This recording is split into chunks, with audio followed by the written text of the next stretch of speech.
ఎందాక అయినా అందాక రానా. ఏంటి సాంగ్ పాడుతున్నాను అనుకుంటున్నారా? మీలో ఎంతమందికి ముంత మసాలా అంటే ఇష్టం? సో నేనైతే ఎక్కడుంటే అక్కడికి వెళ్ళిపోతాను అనమాట. అందుకే సాంగ్తో స్టార్ట్ చేశాను. ఇప్పుడైతే సరదాగా ఓ రోజు సాయంత్రం ముంత మసాలా తిందామని బయటకు వచ్చాం. సంక్రాంతి డేస్ కదా, మేము రెగ్యులర్గా తినే ఎక్కడా లేవన్నమాట. ప్రగతి నగర్లో ఇలా కొత్తగా ఒకటి కనిపించింది, తేజస్ కిచెన్ అని రీసెంట్గా ఓపెన్ చేశారు కదా. సో అక్కడ ముంత మసాలా కూడా పెట్టారనమాట. అక్కడికైతే వచ్చాము. రేట్స్ అంతా బాగుంది, యాక్చువల్గా టేస్ట్ కూడా చాలా బాగుంది.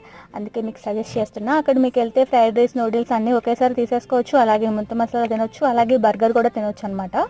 తర్వాత మేమైతే ఇలా ముంత మసాలా తీసుకున్నాం. మా హస్బెండ్ అయితే ఇంకా కట్ బజ్జీ తీసుకున్నారనమాట. అదే చూస్తున్నారు మీరు.